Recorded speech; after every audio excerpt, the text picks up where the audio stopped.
Hello, മഴതോരും മുൻപേ സീരിയലിൻ്റെ നാളത്തെ ഒരു വിശേഷത്തിലോട്ട് നമുക്ക് പോയാലോ? അപ്പോൾ നമ്മുടെ വീഡിയോസൊക്കെ ആദ്യമായിട്ടാണ് കാണുന്നതെങ്കിൽ നമ്മുടെ വീഡിയോസൊക്കെ ഇഷ്ടപ്പെട്ട് ലൈക്ക് ചെയ്യുക, ഷെയർ ചെയ്യുക, നിങ്ങളുടെ വിലയേറിയ അഭിപ്രായങ്ങളൊക്കെ ഒന്ന് കമൻറ്റ് ചെയ്യുക കേട്ടോ.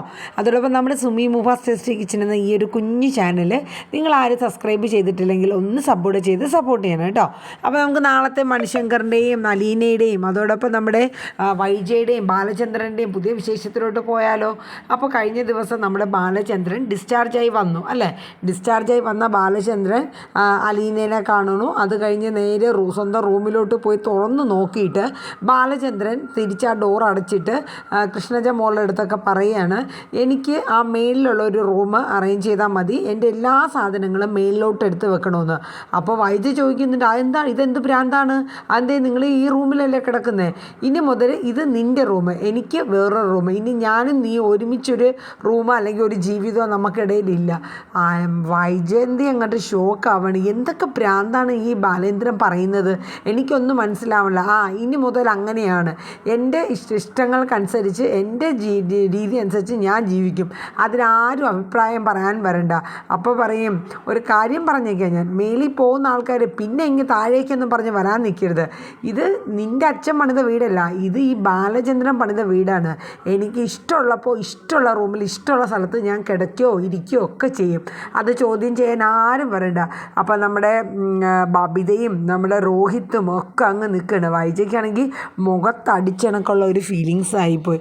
അപ്പോൾ ഇങ്ങനെയൊക്കെ നിന്ന സാഹചര്യത്തിൽ അപ്പോൾ നമ്മുടെ ബാലചന്ദ്രൻ വന്ന് കയറിയ സമയത്ത് നമ്മുടെ മനു വണ്ടി ഡ്രൈവ് ചെയ്ത് വന്ന ആളാണ്. പക്ഷേ മനു എങ്കിലും ഒരു കോള് വന്നിട്ട് ജസ്റ്റ് കാറിൽ നിന്ന് ഇറങ്ങി ജസ്റ്റ് ഫ്രണ്ടിൽ തന്നെ ഇങ്ങോട്ട് പോയി മാറിയെന്ന് സംസാരിക്കുകയായിരുന്നു.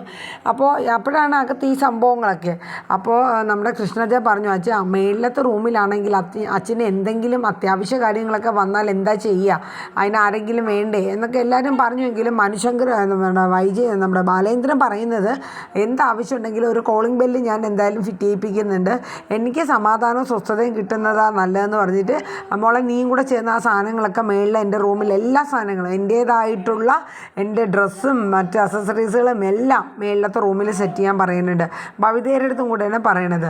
എന്നിട്ട് ബാലേന്ദ്രനെ പതുക്കെ പിടിച്ചുകൊണ്ട് നമ്മുടെ കൃഷ്ണജ മോള് മേളിലത്തെ റൂമിൽ കൊണ്ടുപോവാണ്. അങ്ങനെ ആ റൂമിൽ അവിടെ നിൽക്കുമ്പോൾ പല ചിന്തകളും ഇങ്ങനെ ബാലചന്ദ്രനെ അലട്ടിക്കൊണ്ടിരിക്കുകയാണ്. അപ്പോൾ ഈ സമയത്ത് നമ്മുടെ അലീന ഓടി ചെന്നിട്ട് മുത്തശ്ശിയുടെ അടുത്തൊക്കെ പറയുന്നുണ്ട്, മുത്തശ്ശി ബാലേന്ദ്രൻ സാറ് വന്നിട്ടുണ്ട്. ആണോ, ബാലേന്ദ്രൻ വന്നോ, ഹോസ്പിറ്റലിൽ നിന്ന് വന്നോ, എന്തായാലും സമാധാനമായി എന്ന് പറയുന്നുണ്ട് മുത്തശ്ശി. അപ്പോൾ അങ്ങനെ ഇരുന്ന സമയത്ത് നമ്മുടെ അലീന അങ്ങോട്ട് വരികയാണ്. അപ്പോൾ നമ്മുടെ വൈജയന്തി പറയുന്നുണ്ട്, നീ എന്തായാലും പോകാനായിട്ടൊക്കെ ഇരുന്നില്ലേ, എന്തായാലും ഇനി ബാലേന്ദ്രൻ വന്നല്ലോ, പറഞ്ഞിട്ട് എന്താണെന്ന് വെച്ചാൽ പോക്കോ. മേഡം ഞാൻ പോകാൻ വേണ്ടി നിൽക്കുകയാണ്, ഞാൻ ബാഗും കാര്യങ്ങളെല്ലാം എടുത്തു വെച്ചിട്ടുണ്ട്, സാറിനോടൊന്ന് പറയണം എന്നുള്ളത് മാത്രമേ ഉള്ളൂ. ആയിക്കോട്ടെ, ഇനിയിപ്പോൾ സാറ് വന്നില്ല എന്നുള്ള പരാതി വേണ്ടല്ലോ. വൈജയ്ക്കാണെങ്കിൽ അങ്ങോട്ട് ദേഷ്യം, അലീനനെ കാണുമ്പോൾ ഒന്നും കൂടെ അത് ഇരട്ടിക്കുകയാണ്. എന്നിട്ട് ബബിതയും രോഹിത്തും അങ്ങ് അവരെ റൂമിലോട്ട് കയറി പോവാണ്. പിന്നെ കൃഷ്ണജ മോൾ അച്ഛനെ അവിടെ സുഖപ്രയൊക്കെ ആക്കി ഒന്ന് ഇരുത്തിയിട്ട് താഴോട്ട് വരുന്ന സമയത്ത് അലീന പറയുന്നുണ്ട്, ഇതെന്താണ് സാറ് മേളിലോട്ട് പോയത്, അറിയില്ല, അച്ഛന് മേളിലത്തെ റൂം മതി, അമ്മയോടൊപ്പം ഇനി കിടക്കുന്നില്ല എന്ന സമാധാനം ഉണ്ടാവില്ലെന്നാണ് പറയണ അലീനേച്ചി എന്ന് പറയുന്നുണ്ട്.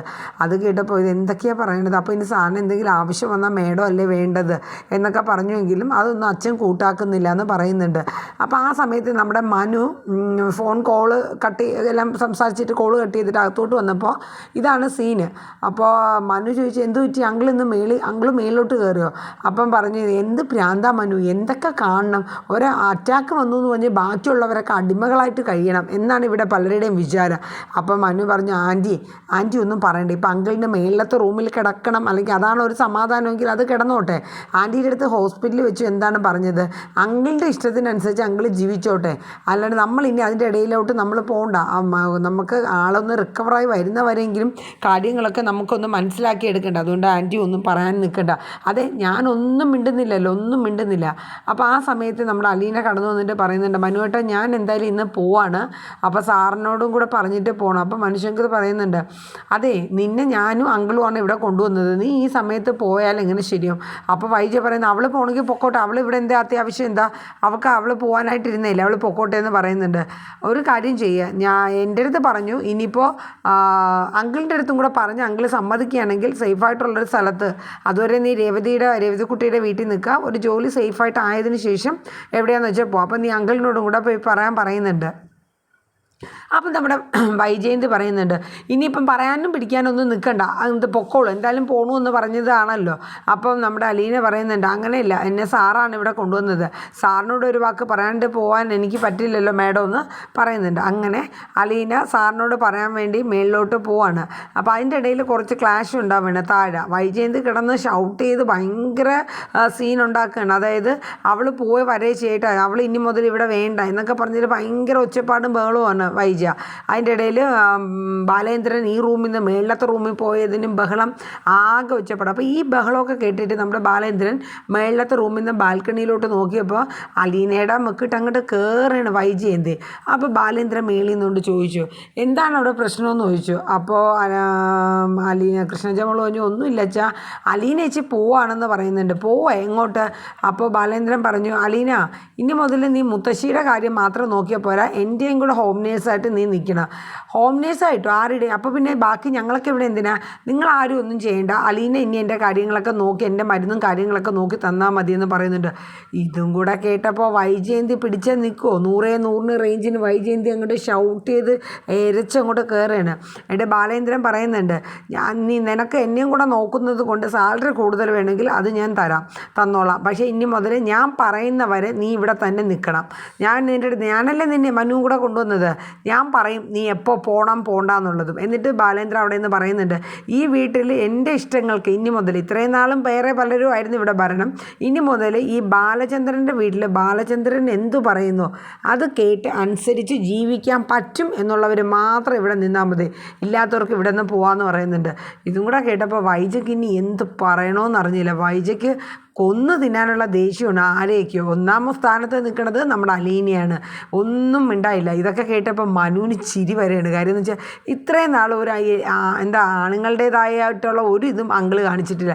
ഇപ്പം നട്ടലോട് കൂടി ആണുങ്ങളെ പോലെ നിവർന്ന് ഇന്ന് 2 വാക്ക് സംസാരിക്കുന്നുണ്ടപ്പോൾ മനുവിന് ശരിക്കും സന്തോഷമായി. അപ്പോൾ അലീനയോട് പറഞ്ഞു, കേട്ടല്ലോ അങ്കിള് പറഞ്ഞു കേട്ടല്ലോ. മനു പറഞ്ഞു, ഇനി അപ്പോൾ അങ്കിള് പറഞ്ഞ അനുസരിച്ച് നീ ഇവിടെ നിന്നാൽ മതി, മറ്റുള്ളവർ പറയണേ, നിന്നെ കൊണ്ടുവന്നത് ഞാനും അങ്കിളുമാണ്, അങ്കിൾ എന്താണോ പറയുന്നത് അതനുസരിച്ച് കേട്ടുകൊള്ളുക. ശരി മനുവേട്ടാന്ന് പറഞ്ഞിട്ട് അലീന നേരെ മുത്തശ്ശിയുടെ റൂമിൽ പോവാണ്. വൈജ അവിടെ കിടന്ന് എന്ത് പറയണം, ആരെ കൊല്ലണം എന്നുള്ള രീതിയിൽ വൈജയന്തി അങ്ങോട്ട് തെറിച്ച് നിൽക്കുകയാണ്. എന്നിട്ട് അലീന ചെന്ന് മുത്തശ്ശിയോട് പറയുന്നുണ്ട്, സാറ് സമ്മതിക്കുന്നില്ല മുത്തശ്ശി, പക്ഷെ ഞാൻ ഇവിടെ നിന്നാൽ ഇനി പ്രശ്നങ്ങൾ കൂടുതൽ വഷളാവത്തേ ഉള്ളൂ എന്നാണ് എനിക്ക് തോന്നുന്നതെന്ന് പറയുന്നുണ്ട്.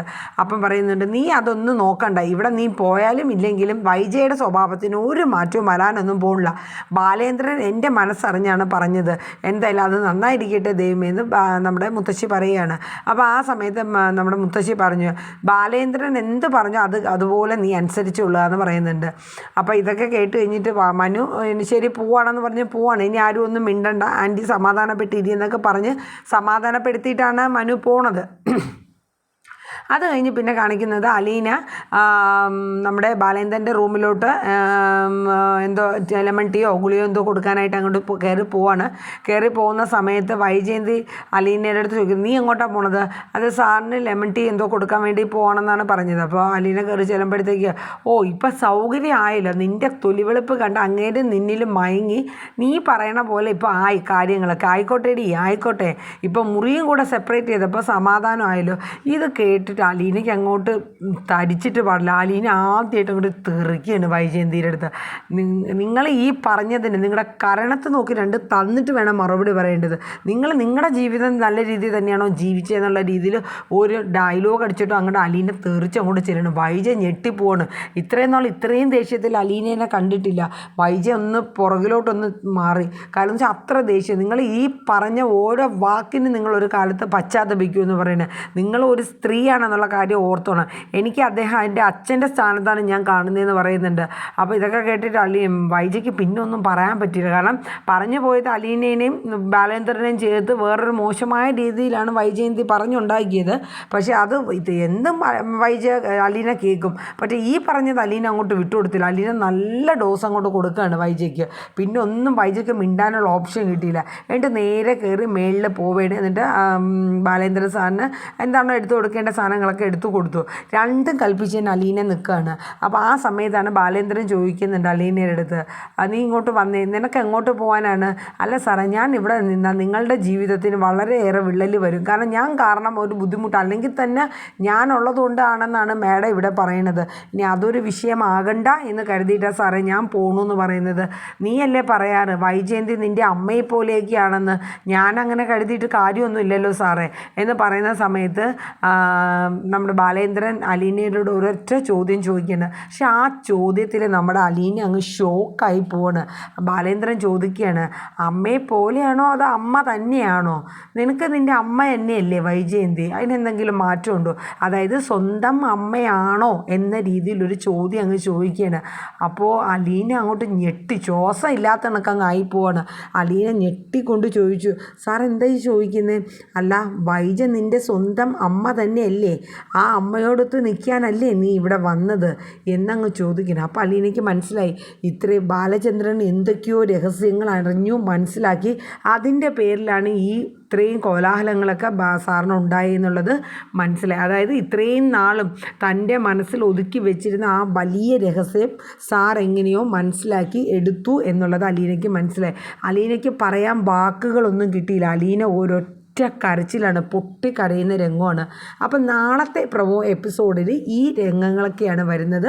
അപ്പോൾ ഏകദേശം നമ്മുടെ മടതോരും മുമ്പ് സീരിയലിൻ്റെ ഏകദേശം ഒരു ഇൻട്രോ പ്രൊമോ മാത്രമാണ് ഞാൻ പറഞ്ഞത്. അപ്പോൾ ഇനിയും പുതിയ വിശേഷങ്ങളുമായി മടതോരും മുമ്പ് സീരിയൽ നിങ്ങളുടെ സ്വന്തം സുമി മൂഫാസ് ടേസ്റ്റി കിച്ചണിലുണ്ടാവും. എല്ലാവരും നമ്മുടെ വീഡിയോസൊക്കെ ഒന്ന് സപ്പോർട്ട് ചെയ്യുക. നമ്മുടെ ചാനൽ ഇതുവരെ സബ്സ്ക്രൈബ് ചെയ്തില്ലെങ്കിൽ എല്ലാവരും സബ്സ്ക്രൈബ് ചെയ്ത് ഒന്ന് സപ്പോർട്ട് ചെയ്യണം കേട്ടോ. അപ്പോൾ എല്ലാവർക്കും ഒരു ശുഭരാത്രി. Tata, bye bye, take care.